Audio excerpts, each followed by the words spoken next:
Yo, what's going on? Welcome back to the channel where we're talking land wholesaling, private lending, and ground up new construction.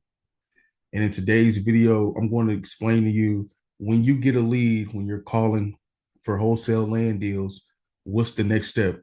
What do you do? How do you run your numbers? How fast should you go ahead and evaluate? Should you shop the deal to buyers before you get it under contract? And ultimately, when do you set the appointment to tell the seller what you can pay for the property? So, if it's your first time here, do me a favor, hit the like button, subscribe to the channel. If you've been on this channel multiple times, you haven't subscribed yet, please subscribe to the channel. If you are looking to get into land wholesaling, this is the channel for you. If you've been doing fix and flips over the past few years and you're looking to get into ground up new construction, this is the channel for you. We're talking private money, ins and outs. We're talking how to go from vacant land to vertical build. So without further ado, let's jump into the video. So I want to talk about what are you supposed to do, right? So actually we'll go ahead and go here. So it's the area that the lot is in. It's a 5,000 square foot lot. As you can see, here's the new home sales over the past 3 months. So we have 10 new constructions sold over the last 3 months. And then if you want to adjust your filters, so what I do, I go home, townhouse, multifamily, always. And the reason I add the multifamily is some pockets here in Houston, they're doing duplexes. So it kind of lets me know, like, if there's, maybe two townhomes over the last 3 or 6 months compared to like 6 to 8 duplexes, then it'll make more sense. And you can see the builders out there are building duplexes. So you have to price your lot according to that, right? So if I go from 3 months, right, let's say I go to 6 months. So that's 16 new construction in the last 6 months. So this is a very hot area. What are we doing? So let's go ahead and get back into it. So what I went ahead and did is I went and picked 4 properties that were half a mile. I have two of them. It's like 0.6 miles away from my subject property. Okay. And these are new construction because the math that I use is going to always be what the marketable resale value for whatever's being built on that vacant lot, multiply that by 15%. That's going to be your max. Some builders may pay up to 20. I like to put that buffer in. I'm a conservative underwriter. So I like 15%, right? So let's go ahead and take a look at some of the comps. So here is the first comp. This was sold December 2nd. And y'all want to make sure when you're getting your comps and putting it into your spreadsheet, the loan worksheet, essentially, you want to make sure that you confirm with the realtor.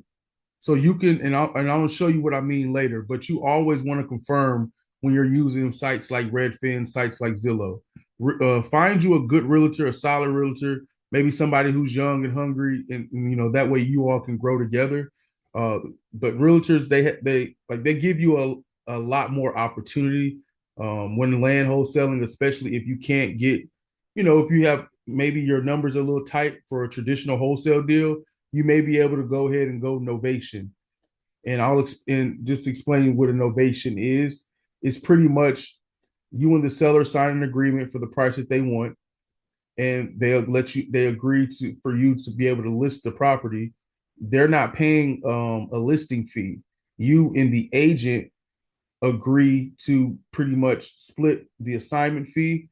If a buyer's agent, comes and brings a buyer, you're responsible for making sure that the novation would cover the buyer's fee. So pretty much the value of doing the novation is you're getting so many eyes on it because it's listed on the open market as opposed to off market where you may be posting deals in group chats, Facebook, stuff like that, sending emails to like a private buyers list. This is just get you more exposure. So that's why it's important, outside of getting CMAs, getting proper comps, being able to utilize novations when your land deals is a reason that you want to find you a solid realtor, maybe two or three, to partner with. So So I have here, it's the first one, first comp. It's the second comp right here. This sold February 3rd. It's the third comp. This sold December. So you see, we have our four comps. So we're here at the worksheet. I went ahead and put a lot of this stuff in because just for time's sake. Um, so here we go. Address, the proximity to the subject property, half a mile, 0.4, 0.6, 0.6. Here we have the sales price, the sales date. Let me zoom in a little bit for you so y'all can see.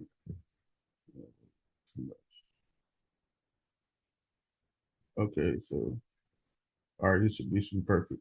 Okay, so you see that this is the price per square foot. This is the lot size. It's not really super important. But I just threw it in there. If on the Redfin, if it showed it, I just put it there. The year built, these are all 2024. Let me go ahead and correct this.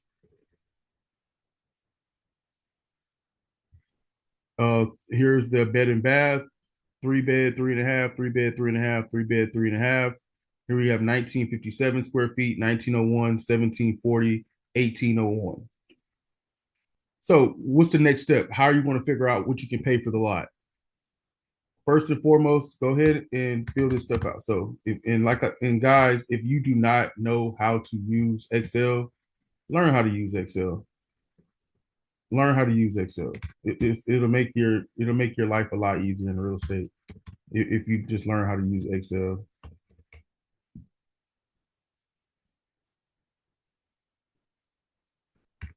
So we're going median sales price, average number of sales over last 3 months was 10. All right. So now what we're going to do is we're going to go ahead and we're going to take the average. So right here, average price per square foot for the sold. And we can go ahead and put parentheses sold. Go ahead and go average.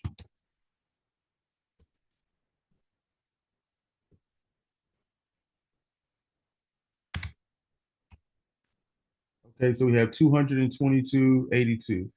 All right. Now we're going to take the average square foot. So average square foot. Bear with me. Square foot. Always want to make sure you label it correctly. So, sold. Okay. So that's going to be equals.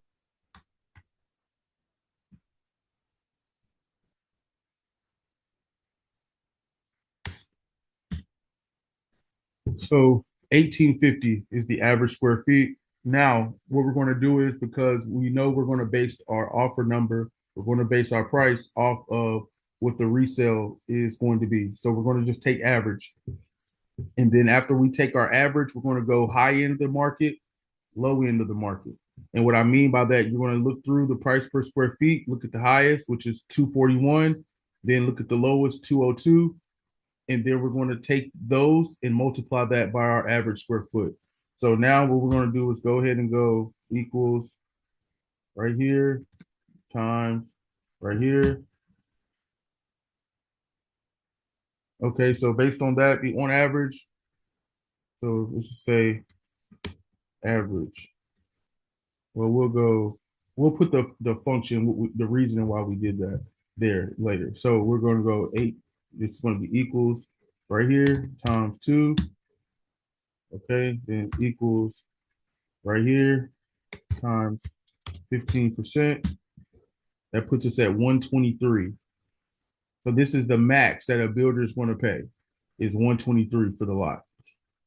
So now what you're going to do is, okay, now that we have that, so then we're going to go equals 1850 times 202 equals 374 times 2 equals this times 0.15%.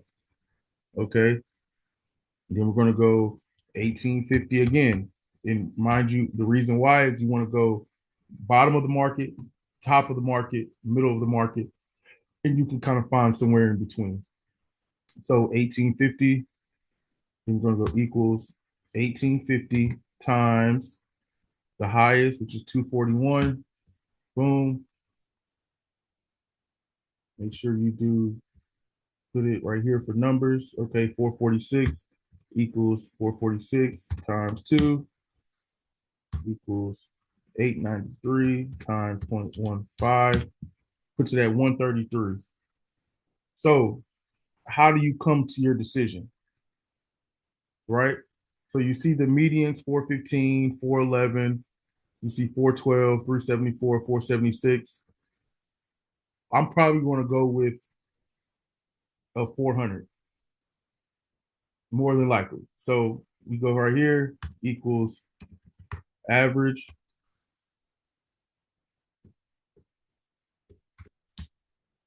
411. That's four. So I mean, yeah, so 411. So we're pretty much already have that. So based off of this, we have 123 max, 112, 133. I'm more than likely going to start out at $110,000. I'm gonna start at 110, 110,000 for this particular deal. I would probably try to get it gone at maybe 117 and make 7 grand. This is the, and, this is how you should run your numbers, just like this. This is when you call a seller and the seller says, "I am interested. What's your offer?" That's when you go into saying, and let me stop sharing it really quick. That's so you can see me. That's when you go into saying, "Oh, hey, I do want to get you my best offer. I just have a few questions I need to ask you." And then that's when you go through your questions. Do you own the property outright, or is there a loan on the property? Okay, check. They own it outright. Do you own the property, with a family member, or do you just own it by yourself? Any long lost cousins, anything like that? No, I own it outright by myself. Cool. If we were to come to an agreement and get a deal done, get this deal done, when we open title, or are there any type of issues that could arise? Maybe some liens against the property, some taxes you may have not paid, just so we can kind of stay ahead of that. No, everything's up to date. Cool, boom, boom, more. Yes, we do, whatever. Okay, cool. And then after that, just say, look, I want to get you my best number. Could I please, let me take a look at the property, maybe get with the architect, see what I can build there, and then I can give you a call back. Does that work? Okay. Once they say that, you can say, can I give you a call back later today, or does tomorrow work better for you? And let them say today or tomorrow. Once you get off the phone with them, you need to go ahead, stop your cold calling for just a second. Stop your cold calling, because that's a hot lead right there, a warm lead. Run your numbers. Run your numbers. And when you give them a call back, you can ask, before you give your number, Mr. John Doe, did you have a number in mind that you were wanting to be at or around before you? So if they say something like, yeah, I want to be at 170, you know damn well, okay, you can tell them your number if you want, but it's like, if I said 110, maybe 115, and they're at 170, you're too far off. That doesn't make sense for you to even try to pursue or try, like, that's. But if they say, I prefer to be around 125, if you're coming in at 110, that's not too much of a gap. So it's worth trying to negotiate. And if they do say, I would like to be at 125, and you're like 110, they're like, no, it's like, well, my offer is cash. I am paying cash for it. So that does warrant, in my opinion, a little bit of a discount.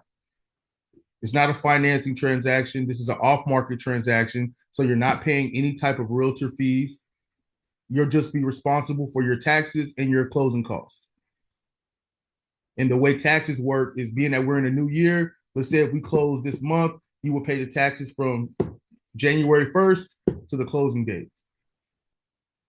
You see what I mean? So this right here is what you do as soon as you get off the phone with the seller who's interested. Find the address on your county CAD.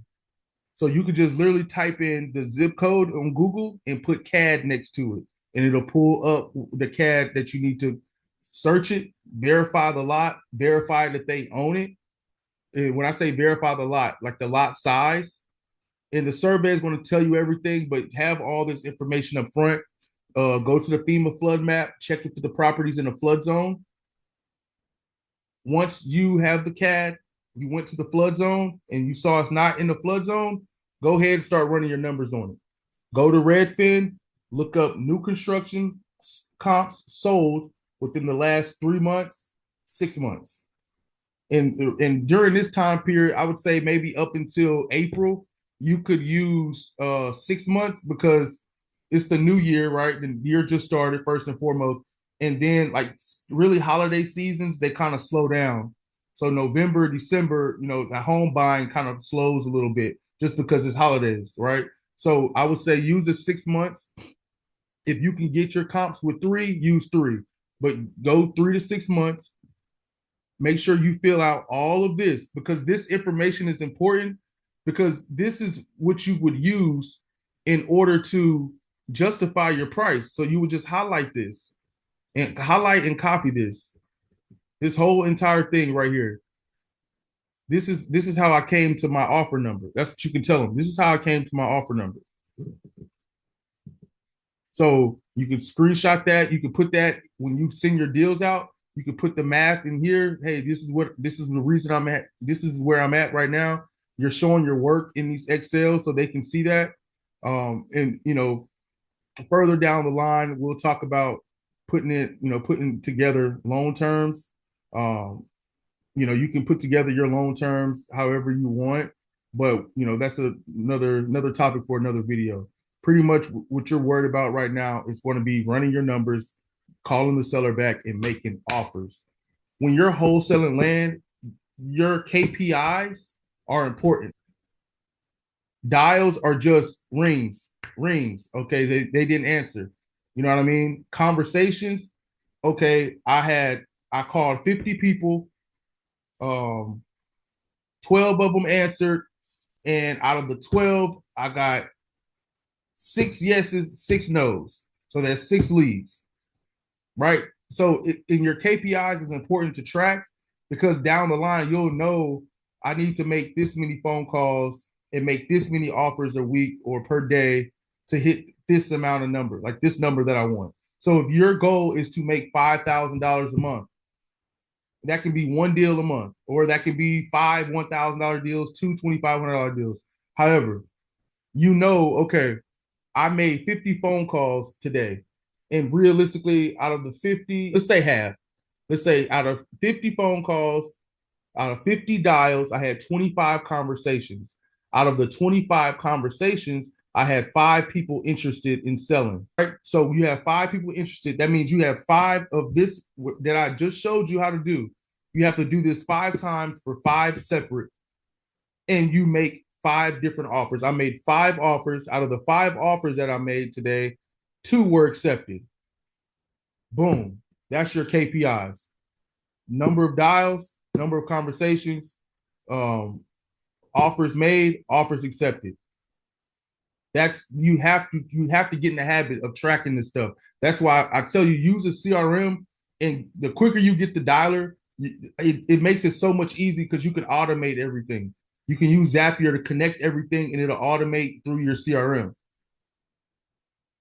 You know what I'm saying? So if you looking to jump in this, you know what I'm saying? Like if what you just saw, or if you looked at some of my other videos and it doesn't look too complicated to you, you maybe have some sales experience, you have a little grit, you need to jump in my land profit program. It's $97, one-time payment. One-on-ones, doing our first weekly call this weekend. So group weekly call this weekend. You have a one-on-one weekly call that can be anywhere between 30 to 45 minutes.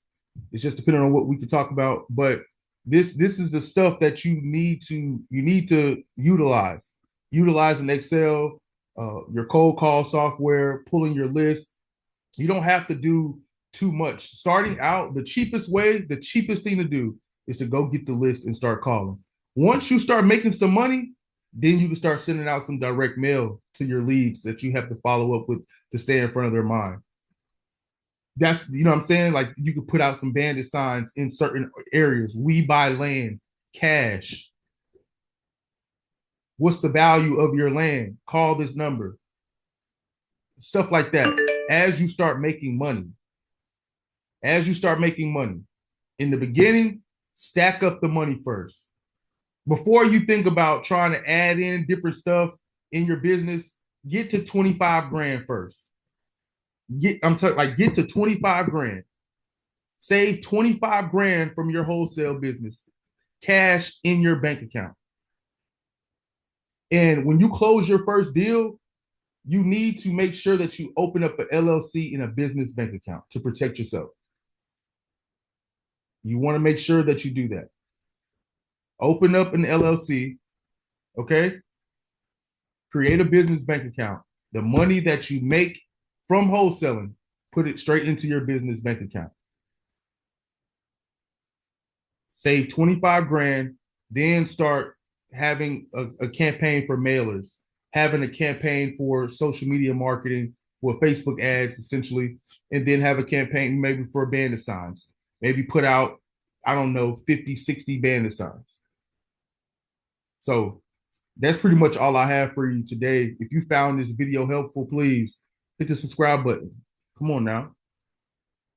And let's go close some deals.